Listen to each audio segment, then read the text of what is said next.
Welcome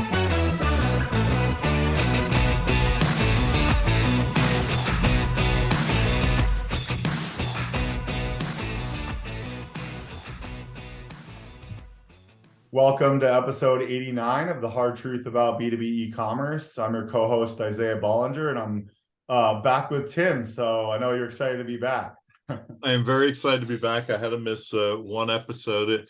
I cried the whole time. It made me very, very sad not to be there. But hey, what are you going to do when you have a client who wants you for some time? I really just had to do it. So clients always come first. When you're in client services, people they're like, "Oh, it must be so great to work for yourself." I'm like, "No, we basically work for the clients. You know, exactly. They're not happy we don't get paid. So you know."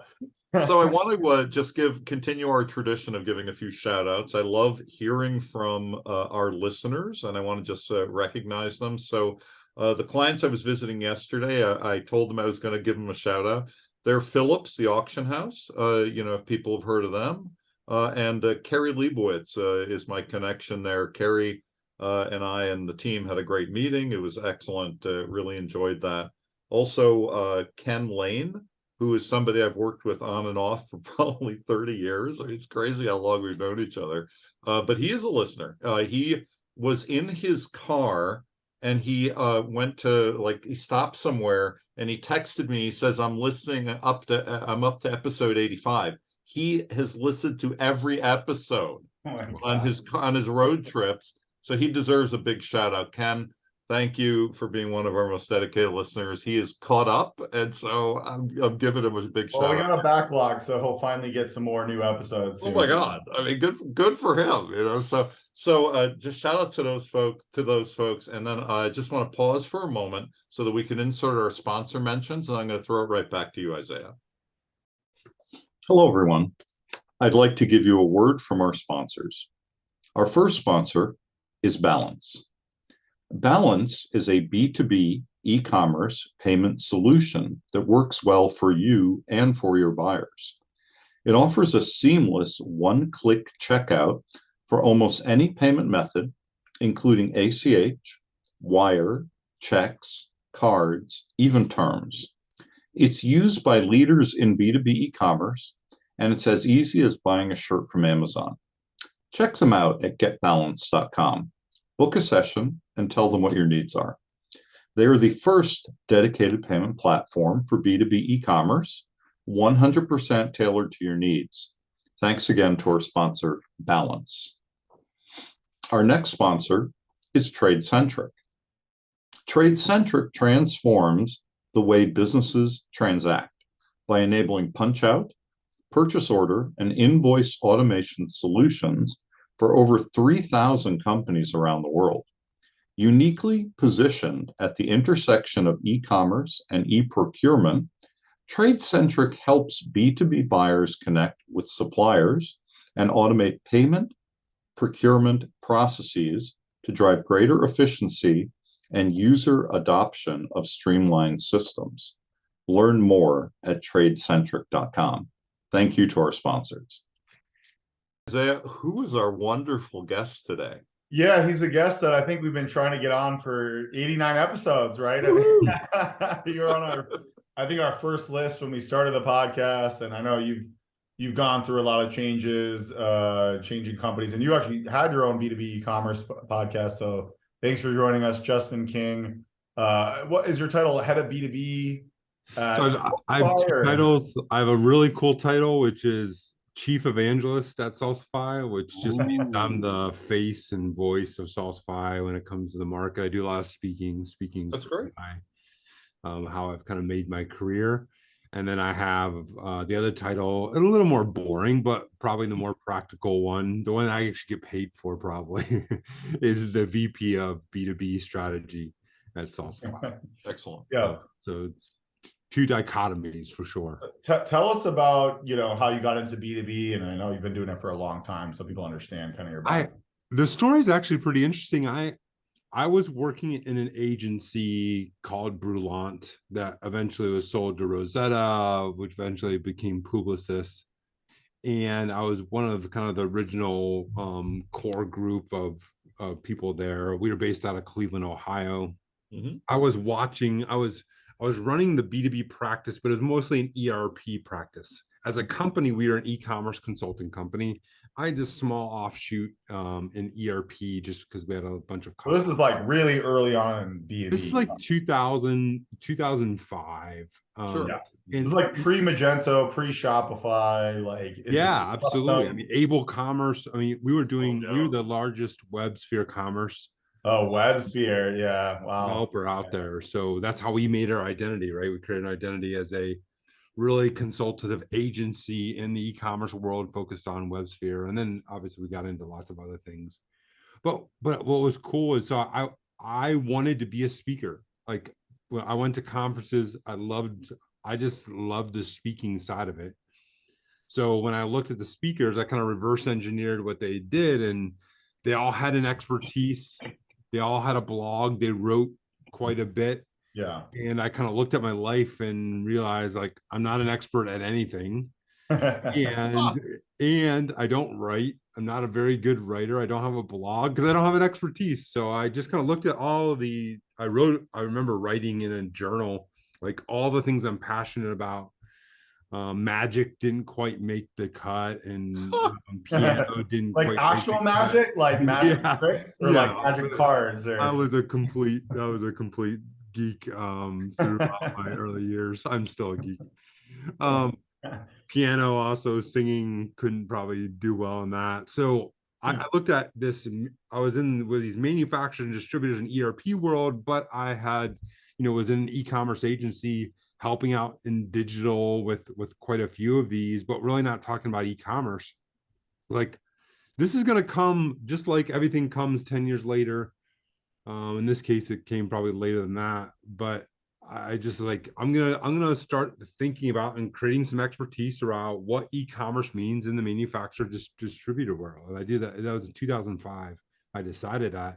In 2007, I started a blog called eCommerce and B2B.com because I'm really creative with my URL names. And I just started writing like my point of view. And I wrote in one of my earliest blogs that the difference between B2B and B2C is that in B2B, the people that come to your website, they come there not because they want to be there, but it's because they have to be there. It's their job to be there. And if it's their job, then we have to treat a digital experience different for someone's job. We have to help them do their job. Like that's the only. They're not exactly having fun out there, like shopping for apparel or luxury goods. No, they're not stumbling on a cute pair of shoes and saying, "Oh, I'm going to buy this." I mean, they have a problem, right? That needs a solution. Yeah, they're building a railroad, a bridge. I mean, who knows what they're building, right? Like they're making something, like. Yep. Or they're solving a really complex, maybe legal safety problem, right? Yeah, compliance, testing. We see a lot of like crazy testing, piping, like so you can test the efficacy of like steel in something that you're making. Like that's I started writing in 2007. I wrote from 2007 to really 2011 or 2012 every day from 5:30 a.m. to 7, then went and did my day job. And nobody came to my website. I mean, that's a little bit of an exaggeration. Like my mom and my dad. I did, I think, eventually. Probably not that early. Yeah, but nobody was coming to my website back then. And then did you publish stuff outside of the blog? Did you like put it into a compilation and make a book out of it or anything like that? Eventually I did. Yeah, I created Digital Branch Secrets really from that blog. I mean, that was 10 years later. But like then Grainger, I was part of the Grainger launch, the original Grainger.com launch. And they launched a new website, and then everybody started typing in B2B e-commerce into Google, and my site was the only. I mean, it's a little bit of an exaggeration, but not too much. Like the first 5 pages of Google were all my blog, and it turned out because I actually researched and talked to people, that the point of view that I had up there was pretty good, and so my website, after 5 years, by the way, of writing every day and nobody coming to it, my website all of a sudden started getting tons of traffic. I was then working for Endeca. We got purchased by Oracle. Sure. I was chief evangelist at Oracle, and then started my own consulting firm, and then sold it to my last company, Salsify, who I work for today. All since then, really since 2005, I've been focused on B2B e-commerce, and it's kind of funny because I just did a keynote yesterday for GE, GE's Digital Summit, and in that keynote, I was still bringing up slides that I was using in 2010, 2011, 2012. When it's good, why change it, right? Well, I mean, I don't know if it's as much that, Tim, is we just haven't moved very far in that time period, right? And so the stuff that I was saying was still relevant, still relevant. Yeah. In fact, I just keynoted an event in Australia. Isaiah, I think you introduced me to him originally, Brett Sinclair. And yeah, that's a whole nother. I struggle with the time zone. Love the guy, but it's I got him on the podcast, but I got to do like weird times to even talk to him because it's like literally opposite 12 hours. I keynoted his event a couple months ago in Australia, and I said a bunch of things. Some of it was newer, or but the stuff that resonated the most was the stuff I talked about: change management and customer adoption. Like, how do you adopt a website? Like, that stuff was the stuff that I've been saying for the last 10 years. It was the stuff that was most relevant. I got the most questions on. People are the most intrigued about. So it's a pretty. I think I have a career here for another decade, maybe 20 years. Doing, at the pace that's going, I think you'll certainly be able to work for a long time. But yeah, maybe at some point AI gets so sophisticated that like a lot of this stuff actually can be really automated. I think it's harder than people think, a lot of this stuff. So yeah, I think that's what I want to get into is like, why do you think it is moving so slow? And I do feel like the technology is starting to mature, right? Magento developed the B2B module, BigCommerce is the B2B edition, Shopify launched company accounts, obviously some of these other guys, SAP, like I feel like a lot of the technology is more accessible. There's still some pretty big technology problems that we can get into, but I think the problem is more culturally on both actually the customer side and the business side, because I'll explain that. Yeah. But yeah. No, I think you're right. I mean, I think on both sides, I mean, I think we've certainly seen acceleration over the last couple of years with COVID. I think one thing that I think has certainly changed is discovery, search, find, product, solution. That part has significantly changed over the last couple of years, where it's shifted significantly online. I mean, even manufacturers and distributors were struggling to service their employees at their houses because all that information was kind of packed into their ERP. Then they had to worry about VPN tunnels and all this stuff to get their companies connected. And a lot of that information has started to become digitized and then exposed. And so I think a lot of the shift we've seen on the front end of an experience of like finding what you're looking for, that part has shifted more than the transaction or the sales part of that. And honestly, I don't know if that's good or bad. I want to serve the customer where they're at, right? Mm-hmm. If a customer likes the phone, God bless them. I mean, I hate the phone, right? I hate if I have to call up to deal with something, to buy something. That's right. Even to troubleshoot. I mean,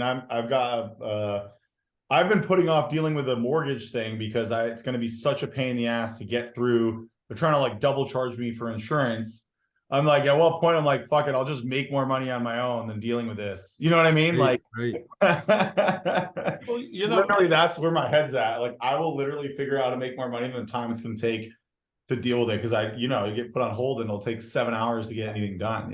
Right? I mean, there's the whole customer piece, but the piece that I always come back to, and I had more conversations about this with someone just in the past week, is that a lot of places are kind of these walled fortresses, and that's something in B2B that didn't that doesn't really exist in B2C and allowed B2C to move more quickly in this. Meaning that, for example, I was talking to somebody who's an architect, right? And he works with structural engineers and he works with all sorts of very specific types of interior designers. And everybody is to the trade, right? You know, that's the term that they use. And almost nothing's online except like, you know, a page that says, call me, right? Or fill out this form. And they want to keep it that way so that everything is controlled. You know, it's this controlled. That's exactly what I talked about with this other fairly large building materials company, and they're just so scared to do anything publicly. Yep. That to work with them, you have to go through, you know, almost like an interview process to get credit and be, you know, compliant. I think they even have like security level protocols just to even like work with them, right? But it's the same with everyone that they work with, by the way, just so our listeners can get this too. They said like the landscape architecture and design firms that they work with when they're doing a building or a complex, a commercial complex, everything is like walled. You know, they have to only have this one path. And they say, oh, we don't ever envision doing it all online and opening it up. And, you know, I'm like, well, that's why things are so expensive. Like you have to be part of the good old shoot boys club, like kind of thing where like that, you know, used to be a thing. Less so now. But Justin, I'm curious, do you think it's somewhat industry specific, and do you think that'll get disrupted? I mean, I like to use the example of Tesla. Like, I feel like Tesla is a good example of a company that came in, showed everyone, holy shit, I can buy a car online just straight from the manufacturer and it'll just come to me and I don't need to go like to the middleman and to the, you know, I think they've really disrupted that model, and the margins are just so much higher because they don't deal with, you know, this like, you know, sales rep people that are cutting out the margin, you know? I'm not sure if, you know, there's not a lot of innovation happening in that space, but I think there's starting to become a recognition that, you know, as the baby boomers right now have all of the knowledge of these companies in their heads, right? I mean, we don't see a good backfill of labor at the, you know, starting in their 20s and 30s into these companies, right? These companies are top heavy. And I don't mean top heavy in a bad way. They're just top heavy with aging baby boomers that are retiring. And that knowledge is not being passed down because they don't really have anybody willing to take that knowledge down. And what I'm seeing more recognition of, more than the innovation, is the families or the boards or the executive teams that are running this saying, we have to have a way of passing this information down to these next generations that are coming behind it, and it has to look different than it has in the past. I mean, how that's worked in the past is, you know, a very mentor relationship where you have somebody that's willing and able and has a desire to learn it. Then you have someone that's willing and able and has a desire to teach it, right? And that information is passed between one and a very kind of apprentice mentor relationship. And you don't have the people that are able to take those roles.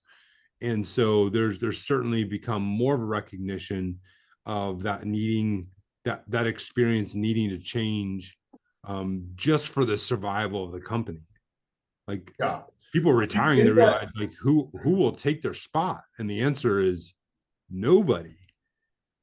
It's kind of scary to think about it, right? Yeah, that's scary because, like, you know, I've been saying this forever. I think that America has a big problem. This is like, we're getting to like geopolitical, like, it's like, but it's funny how you like go from B2B commerce to like the world economy. Well, it runs B2B is the backbone to our entire society. Well, that's what's scary is, right, is if you have this dearth of talent, right, and everyone's like, oh, you know, college kids are, you know, I think that we're setting up our kids to the wrong path, right? They're going to 100K debt to get a liberal arts school to get what job when they could probably go learn distribution or manufacturing and make more money, you know, without going into 100K debt. You know what I mean? Like, there's the knowledge that you need in distribution manufacturing is, you're not going to find a lot of it in traditional college. That's right.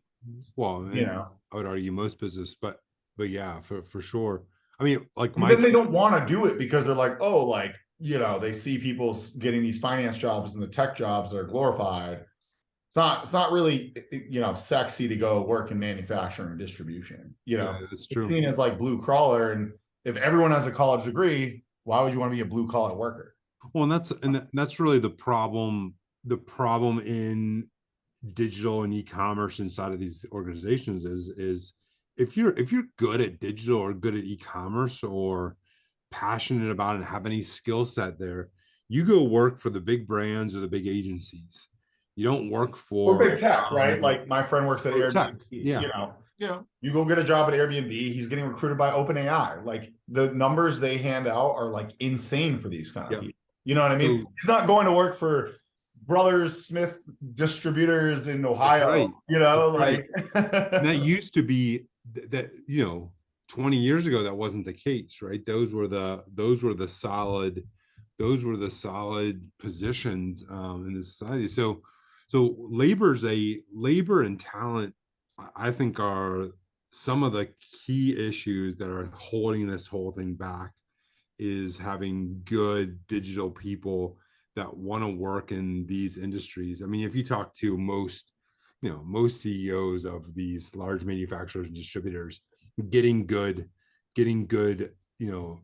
tech or digital talent is very, very difficult. I think the big part of the problem, though, too, is that the companies themselves should really make themselves sexy. I mean, it's a way to put this as a shorthand. They should make themselves sexy. The very idea that people use terms like blue collar, white collar doesn't necessarily make sense anyway, because there's so much, tech involved in being a great manufacturer or distributor or whatever. And you really can be like the top level engineer and apply all of those skills, in one place versus the other equally. There's no reason you can't. Well, and those companies have got to be great at making it clear that they have opportunities, and you can grow with them, and you can learn and train people and retrain people. They're failing at promoting themselves, and they're failing at their own future in a sense. Yeah. I think that they're also, they need to be honest with themselves. And I see this in a lot of the small, mid-sized guys and some of the larger guys where, we work with a lot of people, and some of them are like, oh, we're going to take this in-house, which I think is ultimately a mistake, because to your point, the talent is so, it's just not going to be the same level as the outside talent out there. And they're going to end up, and we saw this, they're going to end up with kind of like these shoddy technical, creative marketing projects where they should be collaborating with outside talent that generally is probably going to be a little bit higher caliber, probably a little more expensive per hour. But I think there needs to be like kind of a better partnership between the outside talent and the inside talent. It's going to be very hard to go fully in-house and have a great, marketing, e-com, technical infrastructure. Well, I mean, look, the tech part of this, the actual execution is the easiest part. It takes great talent to do that, but it's the easiest part. The hard part of this is the change and transformation that a company has to go through to accept this, right? I mean, to get customers to use or adopt a digital platform, it really takes the whole company behind it, right? Sales has to be behind it. They want to be pushing their customers to use the digital platform, which means that sales has to be incentivized to let their customers purchase online, right? I think a lot of they're not serious about that, though. I think from my perspective, and I'm curious to hear what you think, is that they sort of say they want to do it and that they're on board. But when it really comes down to the DNA of the company, and if you actually talk to all the sales reps, like, they're really not fully on board with this cultural change. Well, I think the difference is when a company, when they're being reactive to it versus using it as a competitive advantage, right? So if a company's reacting to market pressures, then typically it just kind of gets put out there as something for people to use. Yeah. versus a strategic competitive advantage that says, this is the direction our customers are moving. This is the direction us as a company are moving. But as a full company, we've got to put our weight behind this. so the problem that I see with that is that I don't feel that a lot of the companies that say that actually mean it holistically. So they might have a evangelist like you in the company that's saying that, right? Maybe it's the CFO or the head of sales or someone. But all the executives, all the leaders, I usually feel like are not all on that. They're not really unified behind that. So, and when this might be different at like a Grainger, right? Grainger, they probably are behind that, right? Because they get it and they're huge and they have the data. I'm talking about like these mid-market guys. They might, have one or two guys that's saying that or thinks that that's true. But I don't think when you really dig into the truth between the whole organization that they actually all believe that. Well, but what I would say though is that it's usually people who have a little bit of fear of of change or whatever. Yeah. When you go, like in a lot of the projects I've done recently, and our listeners have heard this, I've gone out and I'll set up a focus group of clients, right? And you give questions to the clients and you say, what do you want? What do you expect? What's your ideal experience? And they'll just lay it out for you, because the clients don't want to waste time. They want to make money faster. They want to connect with people, faster to do whatever they're supposed to do. They usually lay out the case for you. So I bring in, the document and say, guess what? Your top 5 clients want this. So where's your resistance now? Right. And that's usually the way that it's happening. And people inside say, okay, fine. I guess we really need to do this. We need to make the changes. And then they ask practical things like, how's my commission going to be affected? It's like, well, guess what? You'll make more money because they're spending more. They're your clients already. Well, here's why I think that they're not really on board. Like they're saying they're on board because they don't want to get fired or they don't want to get exposed. But the reality is, I think there's people in these organizations that are scared that if they really commit and the whole company commits to these things, they will get exposed for their weaknesses, meaning now they actually have to do real sales and real consulting and not just take orders. And now they have to do real marketing, meaning digital marketing, and the data is more transparent and you can see all the analytics and really where the sales are coming from and the traffic. All of a sudden the transparency opens up and people are going to get exposed in these organizations. And I think that some of them know that and they're scared and some of them don't know that. But regardless, I just don't feel that when I talk to these organizations, mainly the smaller mid ones, unless they're owned by private equity or they have like a new younger owner that's taken over, the exceptions I see is private equity is like, we got to do this because you know how private equity is. They're like, digital is the future. Do it or we're going to fire you, because they'll just literally fire the people. They don't care, right? No, literally. I mean, I've seen CMOs right. Fired in 8 months at these B2B companies. It's like 8 months. You couldn't even, there's no time. They already fired. So either private equity will do it because they just get it and they're all, MBA guys, or the son's owner, like you are the son of the baby boomer that does it and really does it and comes in and has the CEO power and maybe resets the culture and fires people. Like literally it takes changing some of the people, or it's the big guys who get it just because they're so big and the Grainger. There's another way this is being done. There's a company called Clark Distributing in Pennsylvania, and Clark was kind of a mainline traditional food restaurant type supplier. And what they realized, this is an older baby boomer gentleman that owned the company, and he realized inside of his company the change, he saw the future of digital, but he realized that inside of his company the change was going to be too dramatic and they probably couldn't handle it. Yeah, right. And that's kind of what I'm saying, right? That's kind of basically what I'm saying. But so what he did was he set up 2 separate companies still run by that group, that were focused purely on digital. And what that did over time, in the first couple of years, they ran truly independently. but over time, Sorry, just to clarify, that there's the core original company, and then he has a separate digital brand company. That way surpassed over the next 5 years the small little, as a mid-sized distributor. I think they're $100 million.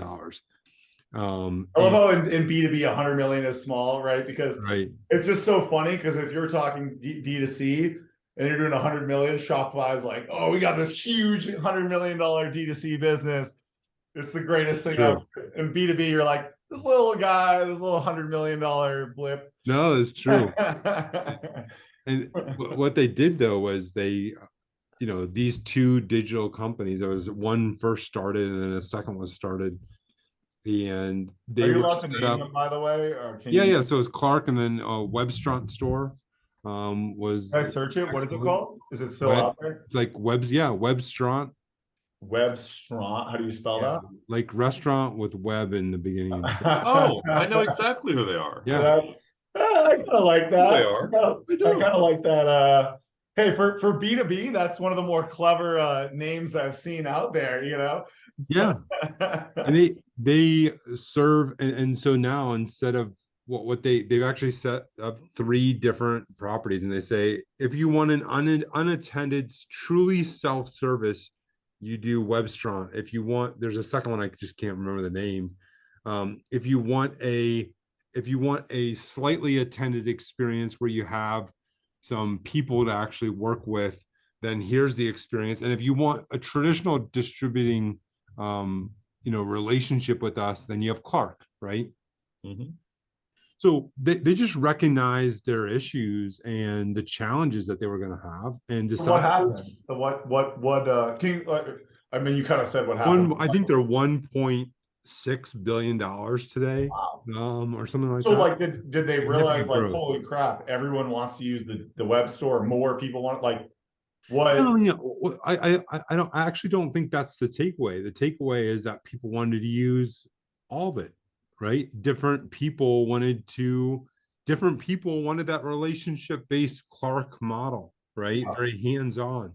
I want to text my sales rep and have them take care of it for me, right? I know I'm gonna pay more doing that. Other people wanted a project manager to help them out, but they don't need to be talking to them every day. And others, like, I just want to go and buy plates or food processors for my restaurant, and I can do it all myself, right? This is really Steve Dennis's harmonized retail, right? I mean, that he's been talking about for years and years and years. It's exactly it, where you have X products or services, and it's not about channels, right? It's not channels. It's like doing what customers want. That's right. And reflecting it as best you can across all the different aspects of your business. And I know Webstront because I'm working with a restaurant supply company that I can't name. Yeah. And, so they know them very well, and all this kind of stuff. But this other company, their approach is really saying, and we're going to keep the one name, but we're going to do all of these different things, in order to satisfy these folks, and making sure that there is option for one-on-one human interaction as needed, right? Especially for bigger clients. I kind of love this idea of, like, making it a separate brand and almost a separate business, maybe even hiring a separate executive to run it that has, ownership and like skin in the game, right? Because that, I feel like you're touching on something really interesting, because I kind of agree. I think that most of these organizations, if they try and do this, and they are trying to do this sometimes, it's never going to work because the VP of sales just isn't ready. The CMO, who's barely a CMO, he would not last at a D2C company, is not ready. Like, you have these people in the organizations who are just not ready for this. And in some of these companies, they may be better off building a separate brand, making it a separate company, maybe starting with like a D2C component, like a wholesale component, right? Where it's just very simple, like list price with a tiered pricing discount, and then log in for price and get a better price, right? Well, it's kind of like the era of silos and not silos, and discussing all the advantages of this. I mean, I've had a long career, and so it was like retail, and then catalog, and then e-commerce, and then which teams are doing what, and what do you merge and what don't you merge. And so it feels like that to an extent. But at this point, if you're launching something digital and you never had it before, it could be like the center of excellence and for, the center for growth and all of that. And you use those resources or use the lessons there to do different things in the other parts of the business. Yeah, I mean, brands like Kellogg's had the same issue. They realized that they needed to launch a digital first brand. They didn't know how to do that within the constraints of the organization. I mean, you think about just the ERP itself. The ERP has all these rules about what has to be there, what doesn't have to be there, right? And so that creates constraint on any innovation that you're doing within the company. So Kellogg said, okay, so this Bare Naked at the time, when we launched Bare Naked, it's going to be completely separate. So they established a completely separate team and said, you are not under the constraints. You report directly to the CEO. You're not under the constraints of this company. And eventually, by the way, they get folded into the concepts of digital get folded back into the mothership, and the mothership gets folded back into the digital company. So yeah, it's like you incubate it, and then when it grows up, it's like the top, it's the baby, and then once it's like, the adult, you bring it all back together. Well, I don't even know if you would say which one's the baby and which one's the adult, right? So, the argument there is that Kellogg's was able to shift radically faster because they were able to ingest this culture that they naturally fit into already. And it made Kellogg's better. It made Kellogg's grow up more than it made Bare Naked grow up. Couldn't they just have acquired a brand? I didn't even know. I'm glad. Then you have cultural problems. Then you have cultural issues and resources. Whereas in a company like Bare Naked, everybody comes in knowing what their role is and what the relationship is, and they start building some cultural, ties back to Kellogg's in this process that just makes that an easier process. So yeah, you can definitely acquire it. Acquisitions are always hard culturally, though. There's I've been through those many times. I think a lot of times you lose the talent because the founders get acquired, they get paid out. Do they really care after a year, 2 years? You see this all the time. I mean, I see this with a couple of very large CPG firms where they try to acquire these newer digital properties. And at the end, I didn't really feel like they accomplished that much because culturally, the mothership kind of like killed the new the new entity in a way. So there's a book called Innovator's Dilemma by Clay Christensen, where he says a lot of these same things, where it's hard under the constraints of an organization, especially a big organization that's been around for a long time, the bureaucracy, the constraints, the good bureaucracy potentially, the good constraints potentially, but it's hard to innovate in such an environment. And often you have to separate the innovation and allow for both a cultural assimilation between the two, but also to remove the constraints on the innovators to say, hey, go figure this out. You don't, here's resources and no constraints for you to do it. Yeah, I think it's a really interesting problem where it's kind of the enterprise problem, right? You become a larger company. I mean, we see this on our own selves as we've grown, and just, and we're so small compared to all this stuff, right? Where you have to create more process and more things, and it makes sense for certain types of things, but then you kind of lose some of the original stuff that maybe you were doing when you were small, and you were more kind of nimble. And I see this especially in the big tech companies where they start to go up market and they get the enterprise customers, and then they build all these things for the enterprise customers, and it doesn't work for the small customers. So now they've lost all the small customers. They lose that nimbleness, and the cycle repeats. You had what was it, WebSphere, right? They're kind of gone. Oracle, ATG is basically gone. So now you have Magento and Salesforce were kind of a level beyond that. And I feel now they're just becoming the same version of what WebSphere and Oracle was, which is now they're Demandware is Salesforce, Magento is Adobe, and that cycle is repeating itself. And now you have Shopify and BigCommerce that are eventually going to become them. And it just kind of repeats over and over. You see what I'm saying? Where it's like you just, they start to go up market and then they have to create processes to do that. And then all that innovation at the bottom just kind of like loses itself. Well, Yeah. one of the things that I was years ago, I did a workshop. I was running a workshop in innovation, and what was hilarious is we came to this conclusion, and I've used this over and over again. Where basically, an innovative company is one where they can say, "Sure, why not?" Right?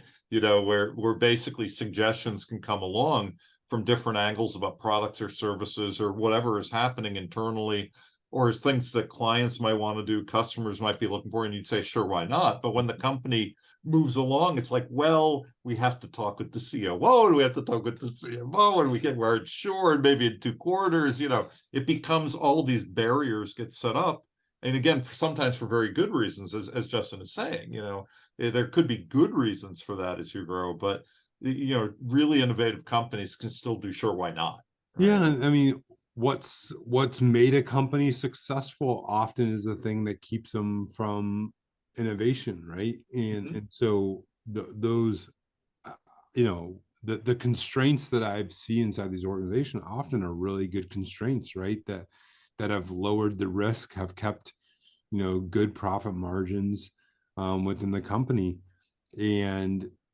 But so it's just an option, right? There's lots of ways of doing this. I've seen that as a pretty successful option. I mean, Clark and Webster on Store are great examples of that, of how to do I love that story. So I think there's a few ways, right? Like you have kind of the one where it's like get everyone on board or you're not on the ship kind of thing. I think that's really hard for a lot of these organizations. And maybe they're just scared to do it and challenge the people that aren't. But I mean, when that's not true is when companies align compensation to new goals, right? So the companies that align compensation to the direction that they're going often get the direction that they're going accelerated, right? Yeah. So for example, if this is an example I always use, it's an exaggeration, but only kind of. Like if you say to an organization, hey, salespeople, we're going to pay you 125% on anything that comes in online. That's exactly what they should do. And 110%. And we're going to pay you 40% on anything that comes through tradition, right? Yeah. The second part is just as critical as the first. Companies that have done that, companies that said from the CEO to the executive team down to all those that are involved in getting compensation as part of a bonus, we're going to be compensated on these goals inside of digital, and that includes me as the CEO. All of a sudden, you start to see radical shifts that way, right? In the example of sales, you can get 30-day adoption. Now, the salespeople will be gaming the system. They'll be at the customer sites, typing in the orders at the customers' desks, right? But it's still technically using the site, right? It's better than there's ways of doing it to, if you think about it less of a technology project and you believe in it and it's a strategic direction, which you've said, it's hard to get strategic direction to be a true strategic direction. There's lots of ways of doing this that many companies have found. Have you seen? Do you have an example like the web store, Webstrong? I can't even say it. Store example of this sales commission that someone actually was like, "Look, we're seriously going to implement this, online incentive program." Oh, yeah, I watched it. 34 days, 92% customer adoption by the end. Where was it? Can you in the inside of a distributor? Okay. What size distributor, if you don't mind me asking? Like a $300 million distributor that size. When you say 92% adoption, do you mean 92% of the orders went through the website? Yeah. Wow. And what was it before that? 8-9%. Now, lots of gaming of the system, right? I mean, so there's lots of kinks in that and lots of problems with that. Because their salespeople are paid on it. So the salespeople are going to make sure it happens, even if it happens through shady ways, right? But the point is I'm not necessarily advocating for that as much as aligning compensation, right? When we were at Oracle, I mean, it worked all the time. At Oracle, you were paid more commission. I wasn't a salesperson, but the salespeople I worked with, they were paid more commission on the products they wanted to promote, and they were paid less commission on the products they wanted to deprecate. Yeah. Right? It happened every day. And by the way, that within 6 months, those products that you wanted to get rid of were no longer happening, right? So it's you align compensation, you align behavior. Yeah, all of a sudden you're not selling them. It's pretty easy to deprecate the products, right? Like, right. So just I want to touch back to, let's say, the $300 million distributor, which I think is like kind of like what we want to be helping, right? Because look, the $1 billion companies, they're going to be fine for the most part. Like they're gonna build the teams, they can figure it out. The Grangers, right? It's the mid-market, it's the small, medium-sized businesses that are, like you said, it's a scary notion to think that who's taking over these businesses, are they going to even survive? What's going to be the future of America if everyone's just a TikToker and no one actually does anything? No one actually like does anything that we need. There's no like infrastructure. So anyways, going back to that story, what was the net positive of that 92%? Did they gain data? Did they now have a recommendations engine that they could use on the website? Because they actually, like, that's a lot of things that people don't think about is if you'd have 100% of orders go through your website, now I can use Bloomreach, Algolia, or whatever it is, and recommend products that maybe, you know, your average order value goes up 10% because of AI, right, that no human could possibly do. I'll read the stats. We just had them. 79% increase of their top of funnel marketing. 75%. What does that mean? More leads, just more conversations, more new customers. Yeah, more. Yeah, all top of funnel activity, which is basically leads. Yeah. 75% increase in efficiency, which means, I think that was speed from order to delivery. It increased by 75%. Okay. 75% customer retention increase. Okay. Wow. Very nice. 58% additional margin and 48% revenue per customer. I feel like you need to repeat that to really drive this point. Well, I mean, look, they weren't in a, they weren't not an oil and gas distributor. They're in an industry that, they're more industrial. They're in a niche of industrial, but so it's not like they have, I mean, they have an active customer base that's willing, that wants this, right? Sure. So you think there's some industry, nuances to this? Are there any industries that you feel like are further ahead in B2B, in the traditional sense? I mean, the whole office supply side is certainly much further along than the rest. I mean, I think you have most you have Staples B2B programs going on forever. Yeah, but Amazon, Walmart B2B just launched with their office products.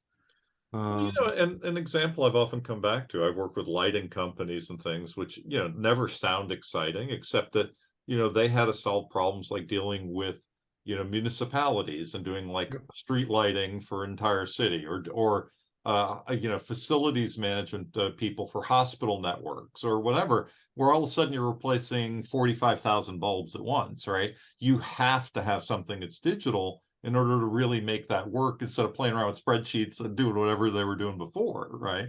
And so those people have really like jumped into the adoption and really benefited, I mean, tremendously from those kinds of things. Yeah, absolutely. Yeah, the numbers you said are just like incredible. I mean, I really like those two strategies, right? Either build a new brand, build a new culture from the ground up, separate almost brand and business unit, or really figure out how to make the compensation so compelling that it's like, if you don't do this, you're just literally making less money. Well, and if I was listening to this podcast, I wouldn't believe any of the numbers I just said, right? I don't believe you. Even I'm like, that sounds good to be true. but I'm running the podcast. The point is the numbers. The point is, can you imagine a platform like that increasing top of funnel increasing time to market, increasing customer retention, increasing margin, increasing revenue per customer. Yes. What numbers? That I can believe. And the answer That I is can great, believe. great. So at what numbers would that take for that? I mean, those are all multiplication, right? If you increase top of funnel times increased tension times the margin times the revenue, Yeah, you're talking like a 5x growth. you have like you only need to move those a couple percentage points for that to have potentially millions of dollar impact on the company, 100%, right? yeah. So at what numbers would you like those to increase? My guess is probably if we got a 5% increase top I was going to say that if all those 5% 5%, increase in retention, 5% increase in margin, 5% revenue per customer, that would have a significant impact of the business worth the whole company celebrating. And that's more the point. That's more the point than the numbers themselves. Well, the other thing that people have said in recent years to me, like I'm, getting to the point where we're talking about the costs of a project and it's a transformation of some sort and whatever. And you get to that point, they're like, well, I just want to make enough money that it pays for the project and then a little more, right? And really, they actually say this, and I'm like, that's it? It's like, well, then we're fine. You'll have that in 30 days, right? It really is hilarious because the expectations are like, well, it may not work or it'll be too expensive to implement or whatever. And then all of a sudden, boom, they do it, things do work, and all of a sudden they've paid for every expense and then they're going beyond it very quickly. Yeah. But if you really think about it, I think people just way overcomplicate this, right? They're really what we're doing, we're really talking about is right now, all these orders go through the ERP system or some sort of back office process, right? They're taking over the phone or the email. We're saying, hey guys, it's 2023, change your processes and your culture so that these orders go through a front-end experience that the customer has access to, which is not really that crazy, right? Like the customer has access to the data, the order. You don't have to send them the shipment, tracking notifications. It should be in the portal. Some of the stuff is like basic customer service 101 when you really think about it. It's just the problem is these processes are built so, behind the scenes that turning them forward facing to the customer is actually, that's where sometimes the challenge is, because they're like, oh crap, now we gotta show them the actual shipping price up front. So these are some of the things that run to, oh shit, we gotta show them pricing real time. I have companies that they cannot even give you a price in real time because their system takes so long to process the calculations that it cannot be shown in real time. Same thing with shipping. So like that exposes the inefficiencies within the company that they can't even get you a price in real time or shipping in real time. That's right. Well, and often that's looked at, this is hard to argue against, but they often look at it as some kind of competitive advantage that's all kind of those are tightly held company secrets, right? And do you think that's a fallacy? Do you think that in today's world with so much information, that's probably, it's not as useful as they think it is most of the time? I mean, I think that without a disruptor in the middle, maybe they're right. I would argue the value of that as a competitive advantage more than is it right or is it wrong, right? So I would say that you probably have other competitive advantages that have kept your customers with you and loyal to you. And my guess, it probably has something to do with deep industry knowledge. Yes, good pricing. Are you the cheapest pricing? You're probably not the cheapest pricing because you're still in business. And yeah, you don't want to be because you'll have no margin, right? You'll have no services. Yeah. And so my guess is, well, most of the time when you go through that, while that might be some kind of competitive advantage, I don't even know how to measure that. The value of that competitive advantage is probably pretty small.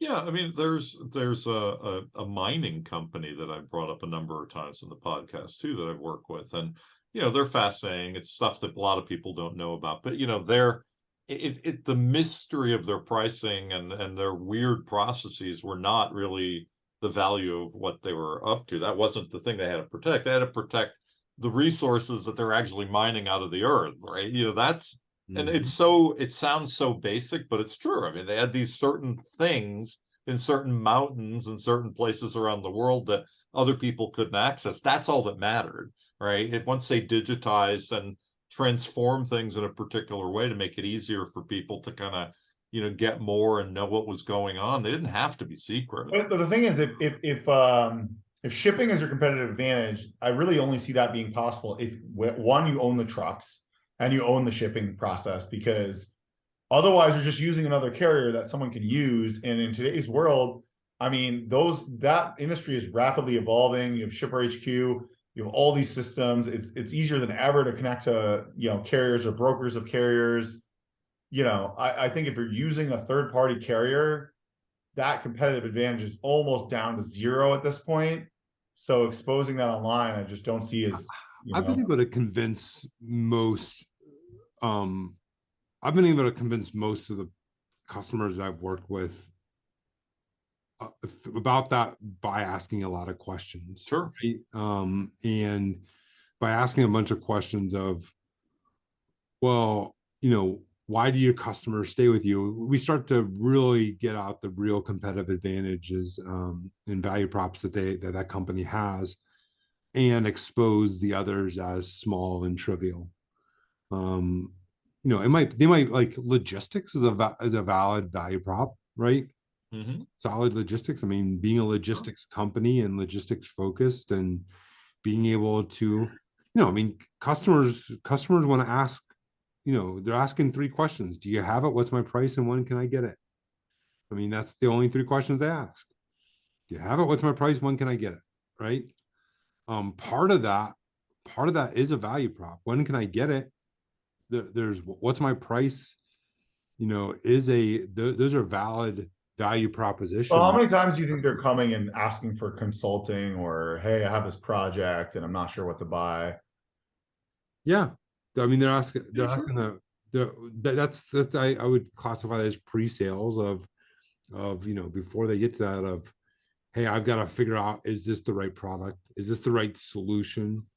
That's people, that's content, that's But yeah, I mean, I've been a B2B buyer in addition to doing all of this as well. And I would rather watch a quick video that says, here's what you need to know about the differences between 1, 2, and 3, instead of like doing the whole form and call and whatever webinar, whatever I have to do, other kinds of hurdles, make it simple.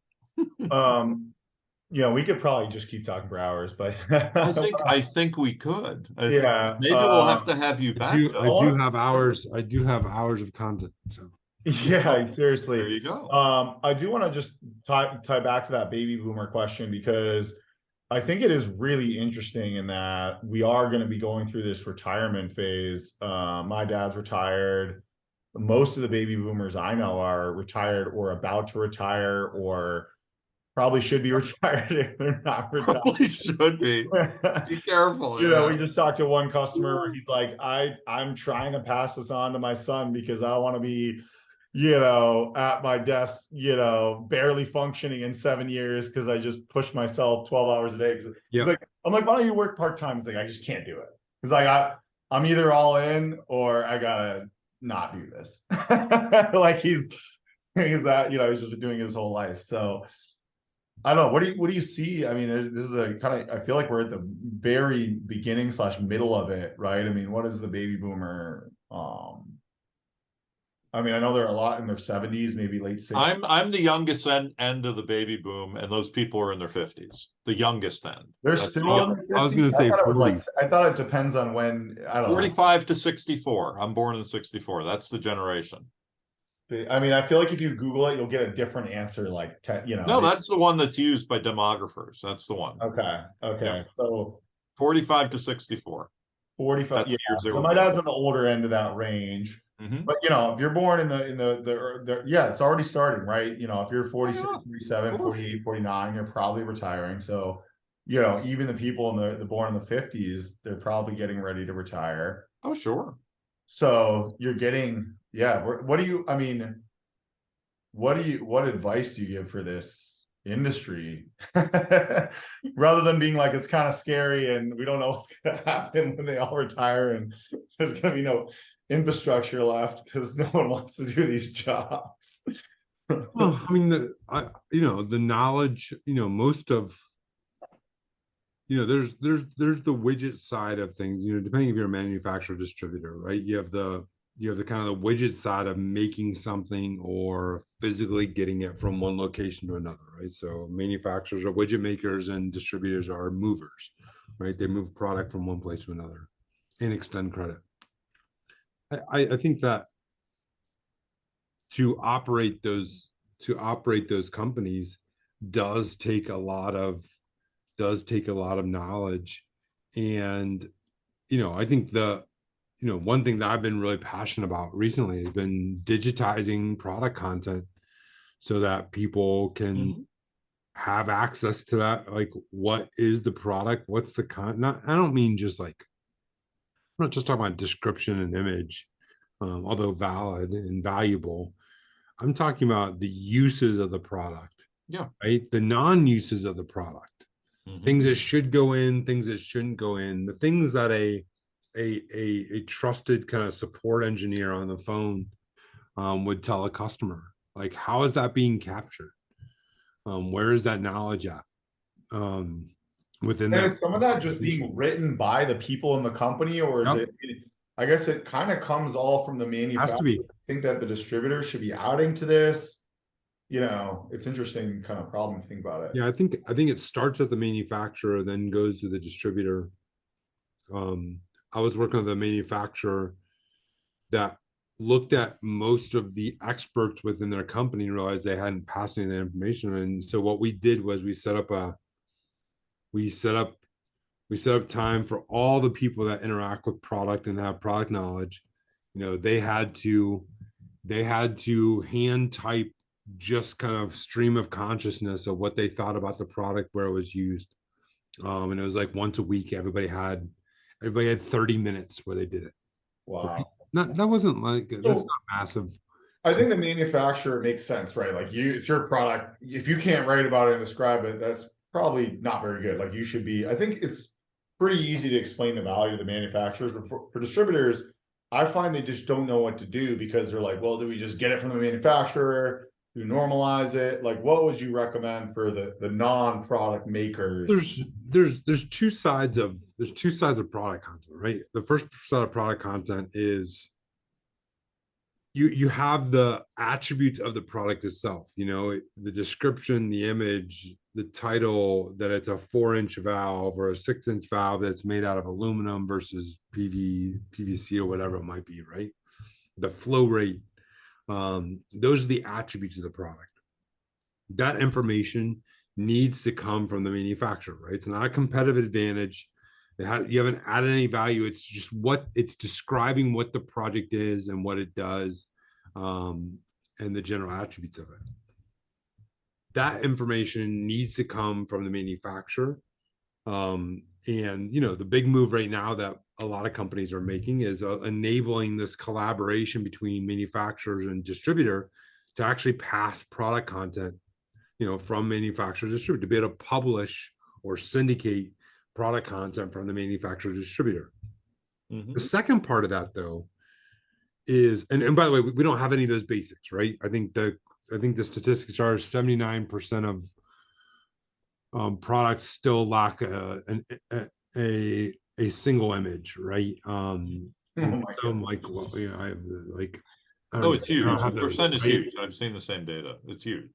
Shipping information, weights, general weights and dimensions. The reason you can't provide a shipping price is because you don't have the weights and dimensions to be able to provide those shipping price. Well, I always tell people that. I'm like, well, what's the origin? So now you know what warehouse is being shipped in, what's the weights, what's the dimensions, and what's the carrier. Right. Like, oh shit. Well, we'll spend a person will figure that out. It's like, well, you can't do e-commerce or you got to guess and hope that you make money because you're gonna lose money.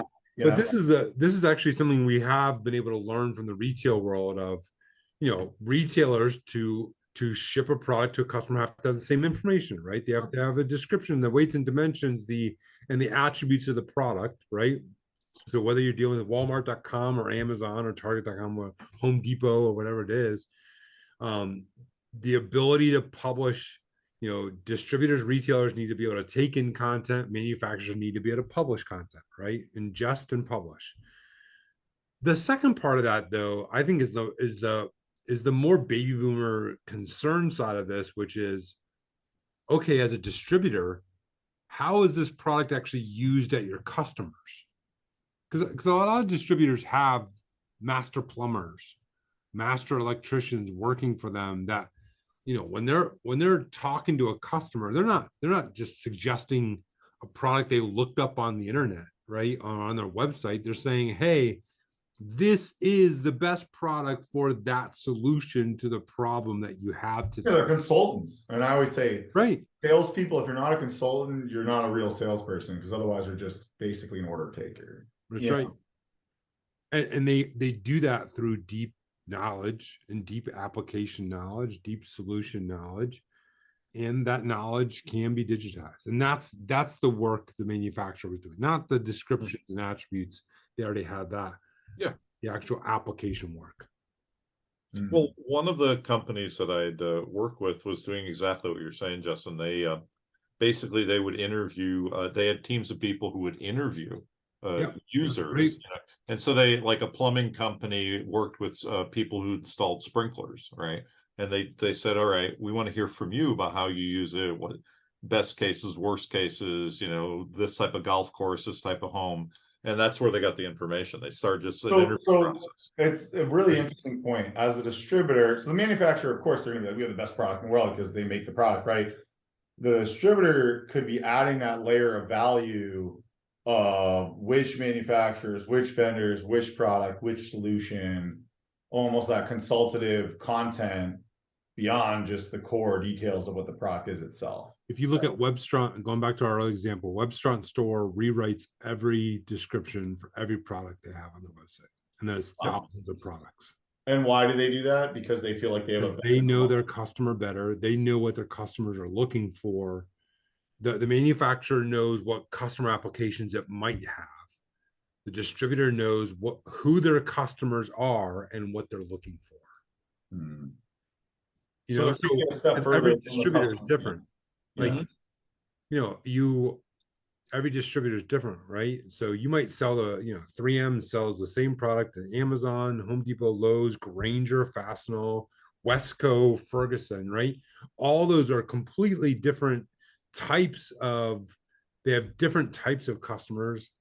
And so therefore the distributors know their customers the best. Yeah. The reason I'm so, and then I'll leave you, I know we got to kind of wrap up here. The reason I'm so interested in B2B commerce too is because when I go to webstore.com, like I almost laugh because I'm like, we could easily design a better site than this, right? Easily. Because we do a lot of B2C work, right? In the B2C world, it's so competitive. The design expectations are so high. I think the opportunity in B2B is so big that you could literally have a site that looks like it was designed 11 years ago and still be a leader in the space. Like that's what's crazy to me. You know what I mean? Like it's actually not so if you ask someone that they just changed their website. So it's unfortunate they changed the website. But if you ask electricians 1 year ago and back, 1 year ago, you asked electricians in the US, what's the best website out there, period? They would tell you a website called plat.com, PLATT.com. This is plat.com I'm showing on the screen right now. Yeah, go ahead. Plat.com looks like it was built in 2002, not by a group of third graders, but by a single third grader, right? Yeah, I know this site. Yeah. And what's interesting, even my first websites were better than this. What's interesting about this website though is it's amazing. It's fast, great content. It's got slang like people in the Northeast call an enclosure something different than they do in the South. It's got the fast search, the product information, the shipping information, everything, right? They finally upgraded it. They did, and the experience. And by the way, the ratings, I'll be interested to see what the ratings do for them. But one thing I would say though is that despite that, what the thing that is, I think, true across B2C and B2B is that the move to mobile is real. You know, that everyone I talk to in B2B, you know, they're out in the field, literally out in the field. You know, they're farmers, they're plumbers, they're construction workers, they're architects, whatever. They want to be able to access and do things through their phones in a way that 5, 10, 15 years ago didn't have to be a consideration. So this site is probably loved for the simplicity. Plaid is always, I've known it as well for years. However, I always tell you don't have a, people, I mean, one of my worst B2B customers ever, one of my just probably number one, right? You know, you always have that. We worked with like hundreds, maybe even almost 1,000 companies over our history. You always have that like one or two where you're like, man, that was, I'm like, why am I even doing this job, right? And they were just brutal in the design process. Their budget was crap for what they wanted. And they were trying to get us to design friggin', you know, leading design in the industry. It's like, guys, like they had their previous website was terrible. It's like, why are you wasting so much time trying to design? Like, it just wasn't in terms of importance. I would put it relatively, like, obviously you want a decent design. You don't want it to look like crap. But the amount of like effort they were putting into like almost like a direct to consumer type thought process was just way beyond anything at the where they were at, that there's so many other problems they should have been focusing on, like the commission model or getting live with basic technology, right? So I find it interesting that some people get so caught up on the design in B2B when it's like, you can have a pretty basic design and get it goes back to that beginning thing I said. It's all about helping them do their job, which means it's about utility, not about experience. It's about utility. It's not about sexy. It's about utility. It's not about cool. Utility means different things in different industries. Utility, you know, like utility for mobile. I would argue that utility for mobile and plumbing and electrical is very important. In oil and gas and some of or like office supply, it's not important at all, right? Design is a little more important than utility supplies, right? Because utility. Yeah, I think though there is that expectation though. Like when you're, in fact, I know for like the lighting folks, like when you're going out and you're looking at facilities work and you're saying like all of these fluorescent turning into LED. You know, you want to place your order while you're walking around instead of making the notes and placing it. Yeah, I think that's a good point. Is your product have an aesthetic value? Then the design probably has more value on the website, right? If you're selling gardening supplies or landscaping and the end result is this beautiful landscape, or you're selling something that has like an artistic appeal, or like even office supplies, we went with a modern brand because we liked their designs, you know, and we bought their office chairs over someone else that maybe had a boring design, right? So yeah, I definitely see that, how that matters. But if you're selling, you know, PVC, where you're never even, no one's ever gonna see the PVC, right? Like, or most of the applications, you don't want to see the actual products because that means there's like an earthquake or something. Like, then the design, you know, the colors and some of the things don't matter as much. You know what I mean? Right? So Justin, are you following me on that, or like? Yeah, no, absolutely. So Justin, I was going to give you a chance to kind of wrap up as we wrap up. You know, like your final words, or you know, how people could reach you. You know, anything of that sort, just for our listeners. Yeah, I mean, LinkedIn and Twitter, so you can find Justin King. I mean, you can Google Justin King eCommerce and get all that information. I mean, I've got quite a bit of content out there. Twitter, it's Justin_King. Mm-hmm. And I mean, I love this space. I do think it's about change and transforming more than anything else, you know. I think it's the most fascinating thing that I've watched in my own career. I thought I was going to be an e-commerce digital tech guy, you know, because I'm a geek, right? I like magic, right? We established that, right? And so I liked magic. I don't like, I still like magic a little bit. And like, I thought I was gonna be a tech guy, and it turns out I'm not a tech guy. I'm really I'm a change management guy. That's what I do all day long. I help companies figure out how to move from the place they are to the place they want to be, and through very small incremental steps. And I think that's the right approach for anybody to take in it. So I'm always happy to share that message to anyone. Yeah, I mean, Well, we may be sending people that we feel like need that problem to you. You probably get overloaded with the amount of people that need change management consulting, but yeah, you can put them on the waiting list, right? Or whatever. Well, thank you, Justin. It's really been great. Our listeners are going to love this, and you know, I really learned myself. I always I learned a lot for sure. Really great. Thank you. excellent. Sometimes we get too caught up in the technical weeds, because that's my world, right? Where you have a lot of engineers, and it's like, we could build you the best site in the world, does nothing, doesn't matter, because That's right. Management and process, or the commission's wrong. We can do another one all on customer adoption. Sure, I'd love that. I would love that. I got a lot to Because say about I've that. built sites that are very good and they don't get a lot of adoption, and I think that it's because of the things. I'd love to. Yeah, You know, so that would be. I think that's the next kind of after change management. Customer adoption is the next most fascinating topic. I love it. Let's do it again. All right, Justin, we'll have to get you back. You. It took us 89 episodes, but this time I think you'll come back sooner than 89 in. right? Sounds good. Thank you both. Thank you. Thank you.